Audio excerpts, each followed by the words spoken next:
My name is Claire Morrison. I was 34 years old when a stranger sat across from me in a small cafe in River North, Chicago, and warned me not to file for divorce. It was early afternoon. The room smelled of burnt coffee and rain-soaked coats. Office workers spoke quietly around us. Nothing about the scene appeared dramatic, yet my chest felt tight, as though the air had suddenly shifted. The man introduced himself as Marcus Hale. His voice was calm, his posture deliberate, neither nervous nor angry, only controlled. He said my husband's name the way someone states a fact, not the way someone makes an accusation. He explained that my husband was involved with his wife. I did not gasp. I did not cry. I felt something colder settle in my stomach. Confirmation carries a weight that suspicion never does. Marcus placed a thick envelope on the table between us. He did not open it. He looked at me and delivered a single sentence that still echoes in my mind, explaining that if I moved first I would lose. I stared at the envelope. My hands remained steady even as my heart raced. I had imagined this moment hundreds of times, convinced I would shout, confront him or fall apart. Instead I stayed still. Marcus continued in a low voice. He explained that courts respond to proof, not pain. Acting on emotion, he said, often ends up protecting the people who lied to you while waiting protects yourself. He told me he had learned this lesson through experience. He had already spoken with lawyers. He had already begun documenting everything.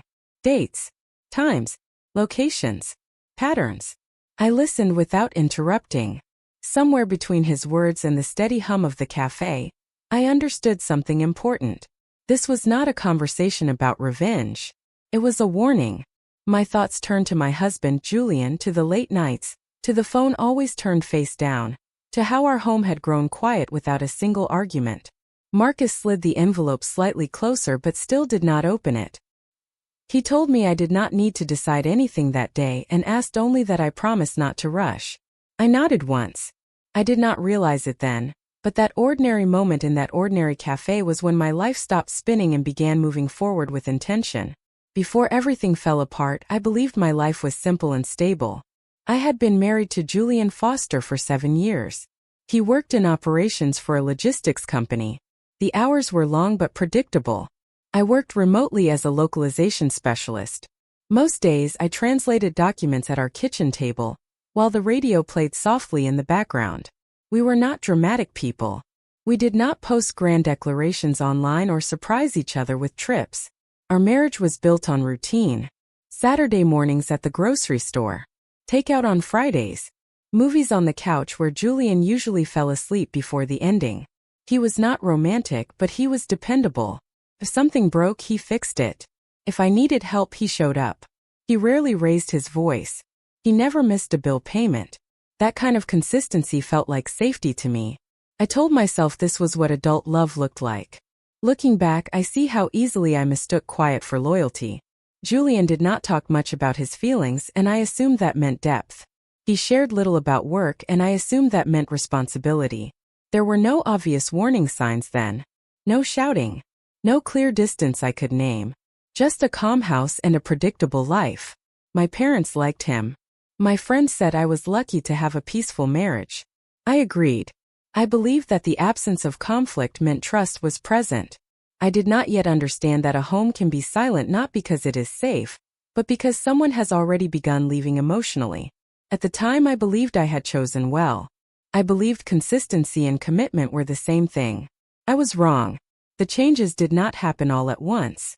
They appeared quietly, layered into our days, until the pattern became impossible to ignore. Julian began coming home later. At first it was around 9 in the evening, then 10, then closer to midnight. He said a new contract was putting pressure on his team. I believed him because his job had always been demanding. Then his phone habits changed. It once sat face up on the counter. Now it stayed face down or in his pocket. When it buzzed, he checked it quickly and turned the screen away. I told myself I was imagining things. A new scent appeared in our bathroom. Not soap. Not deodorant. Cologne. Julian had never worn cologne in 7 years. When I asked about it, he shrugged and explained that someone at work had given him a sample. His clothes changed as well. New shirts better fitted. He began getting haircuts at a salon instead of the old barbershop near our house. None of these things were wrong on their own. People are allowed to change. What unsettled me was the timing. On weekends, he started going to the gym. He would leave mid-morning and return after lunch freshly showered and strangely energized. He was not tired or sore, just light and cheerful in a way I had not seen at home for months. I tried to stay supportive. I packed dinners. I sent messages asking if he needed anything. His replies grew shorter. Sometimes hours passed before he responded. When he did, the words felt distant. If you have ever felt your home grow colder without a single argument, you understand what I mean. Nothing was loud enough to confront, yet everything felt wrong. At night, I lay awake listening to him breathe and wondered when the shift had truly begun. I was not searching for proof yet. I was searching for reassurance. But my body already knew what my heart was trying to ignore. I kept telling myself not to be paranoid, to be patient, to be understanding. Still, a quiet voice inside me repeated the same thought. Something was wrong. Everything finally changed on an ordinary weekday evening. I met a friend for dinner near the Loop. We sat by a window facing the street. Traffic lights reflected against the glass. People passed by carrying umbrellas and briefcases. In the middle of our conversation, my eyes caught something familiar across the street. I saw Julian seated at a small table inside a cafe. At first, relief washed over me, and I wondered if I had been wrong all along, if work truly had kept him late. Then I noticed the woman sitting across from him. She had dark hair and wore a wine-colored coat. They leaned toward each other as they spoke, and Julian was smiling, not politely, not with the tired expression he brought home, but with a smile I no longer recognized. That smile was open and relaxed, a kind I had not seen in a long time. My chest tightened. I could not hear anything around me. It felt as though the restaurant had gone completely silent. Then he reached across the table and took her hand. The gesture was not dramatic. It was easy, familiar, the kind of touch that does not hesitate because it has happened many times before. I stayed where I was. I did not stand. I did not rush outside. My body refused to react. My friend noticed my expression and followed my line of sight. She took hold of my arm and whispered that we needed to leave.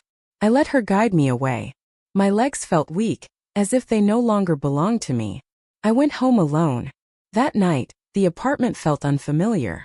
The couch, the kitchen, the photographs on the walls. Everything felt staged, like a set I was no longer part of. Julian came home after midnight. He spoke casually and asked why I was still awake. His voice sounded normal, too normal. As I looked at him, I understood something painful. A person can lie calmly when the lie has already become routine. I did not confront him. I asked a gentle question about work. He answered without hesitation and went into the bathroom. I sat on the couch listening to the shower run and made a choice. I would not react yet. Once the truth is seen, it cannot be unseen. I needed to be careful about what came next. The following morning, I began living two lives. On the outside, nothing changed. I made coffee. I asked about his day. I said good night. On the inside, I watched everything. I started with small details. I wrote down the time Julian left and the time he returned. I noted weekends. I noted excuses. I did not follow him. I did not look through his phone. I only observed what was already visible. When he said he was working late, I drove past his office once. His car was not there. I told myself not to panic. One absence is not proof. When he said he was going to the gym, I casually asked which one. Later, I checked the membership online. He was signed up. He had checked in once. That was when the weight truly settled. Knowing someone is lying without being able to prove it feels like hearing a smoke alarm when there is no fire in sight. You cannot relax, but you cannot act. I did not tell my friends. I felt ashamed. I felt foolish for missing the signs. I was also afraid to say the words out loud without evidence. I met quietly with a divorce attorney. I told him everything. He listened and then said something I did not want to hear but needed to understand. Suspicion, he explained, is not evidence. Without proof, emotion works against you. Confrontation only teaches the other person how to hide more carefully. Courts do not reward pain. They require facts. I left his office feeling heavier than when I arrived. But I also left with a rule. Do not move until you can prove. That meant pretending, smiling, sleeping beside someone who was already gone. It was the loneliest thing I had ever done, but it was necessary. Marcus Hale appeared on a Tuesday afternoon. I was working from home when the doorbell rang. I assumed it was a delivery. When I opened the door, a man stood there with a folder tucked under his arm. He looked to be in his early 40s, neatly dressed, calm-eyed. He asked if I was Claire Morrison. We sat at a quiet diner a few blocks away. He skipped small talk. He told me his wife was involved with my husband. Hearing it spoken aloud felt different from seeing it myself. The truth landed heavier, more final. Marcus told me his wife's name was Evelyn Cross. He said the affair had begun months earlier. Late nights. Weekend trips. The same pattern I had been living through. Then he opened the folder. Inside were photographs. Julian and Evelyn at restaurants, walking together, entering a movie theater, standing close in a parking garage. Each image was marked with a date and location. I recognized her immediately. The wine-colored coat. The same woman from the cafe. Marcus explained that once his suspicions became impossible to ignore, he hired a professional. Everything was documented carefully. No emotion, only records. He did not mock my husband. He did not gloat. He spoke like someone who had already cried alone and moved beyond shock. I felt relief and grief at the same time. Relief because I was not imagining it. Grief because it was real. Marcus slid a flash drive across the table and told me I would need it if I chose to protect myself. I asked why he was helping me. He said we were in the same position and that no one should face this without clarity. Before we parted, he gave me his number and said to call if I needed explanations about the files. As we stood to leave, he paused and said he would contact me again because there was something important to discuss. 3 days later, he called. This time, his voice sounded more deliberate. He said he had a plan. We met again at the same cafe in River North. Marcus was already seated when I arrived. He did not stand to greet me. He waited until I sat down. Then he reached beneath the table and lifted a hard black case onto the empty chair beside him. When it touched the floor, the sound was dull and heavy. He did not open it immediately. Before showing me what was inside, Marcus said I needed to understand that this was not about revenge but about timing. Then he opened the case. Inside were neatly bound stacks of cash. I did not need to count it to know the amount was large. My breath caught despite myself. Marcus looked directly at me. He told me he was asking that I not file for divorce yet. My first reaction was anger. It felt wrong, as if he were trying to buy my silence. I told him immediately that I was not for sale. He nodded, as though he expected that answer. He explained that this was not a bribe but compensation for endurance. He spoke slowly and clearly. If I filed now, Julian would panic. That panic would reach Evelyn. They would cut contact, destroy evidence, and reshape their story. What was clear now would become blurred in court. Waiting, he said, would have the opposite effect. Patterns would deepen. Evidence would grow. Excuses would collapse. Marcus told me he intended to wait for 3 more months, continuing to document everything carefully and legally during that time. He asked me to do only one thing. Not to move first. No emotional messages, no confrontations, no sudden shifts in behavior. Everything had to remain normal, limited to information that already existed. Facts only. I asked him why my role mattered so much. He explained that if I acted first, my husband would warn his wife, and everything Marcus had built would fall apart. The weight of that settled heavily on me. Our situations were linked. A single wrong move from either of us would end up protecting the people who betrayed us. I looked again at the case. 3 months felt unbearable. Living in the same space, pretending nothing had changed. Carrying the truth alone. Marcus closed the case and pushed it toward me. He explained that the money was not meant to buy my silence. It was meant to give me room to breathe, time to think clearly instead of reacting from pain. I did not touch it at first. After a long moment, I nodded. I agreed to wait. Not because of the money, but because I wanted this to end the right way, with proof instead of anger, with dignity instead of chaos. I carried the case home that day, feeling its weight in my hands, not the weight of cash, but the weight of a decision that would change everything. The following weeks demanded a level of discipline I did not know I possessed. My routine stayed the same. I made breakfast. I asked neutral questions. I wished Julian a good day. From the outside, our marriage appeared untouched. Internally, I documented everything. Marcus and I followed strict rules. No emotions, no opinions, only verifiable facts. Dates, times, locations. If something could not be proven, it was not shared. When Julian claimed late meetings, Marcus confirmed his wife left her office at the same time. When Julian said he was traveling for work, Marcus quietly checked flight records. Patterns began aligning too precisely to dismiss. I found the condo lease accidentally while searching for a utility bill. Evanston. 2 bedrooms. Julian was the only signer. The lease began weeks earlier than his explanation about work stress. I photographed every page and returned the documents exactly as I found them. Marcus told me I had done the right thing. Evidence only matters when it remains uncontaminated.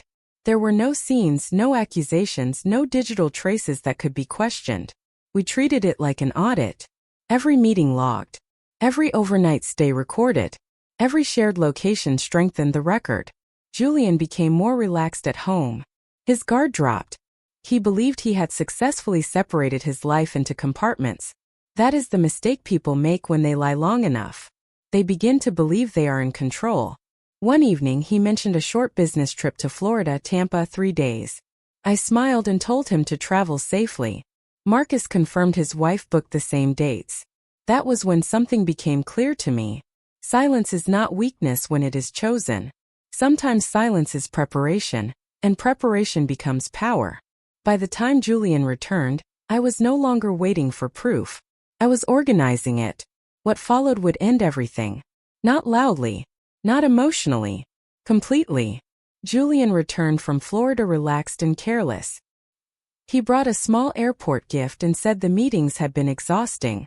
I thanked him and placed the box on the counter. My expression did not change. Inside, I already knew where he had stayed and who had shared the bed. Marcus had secured everything. Hotel entries, shared meals, photos of them walking together openly. It was no longer just an affair. It was a shared life. A week later, Julian introduced a new idea.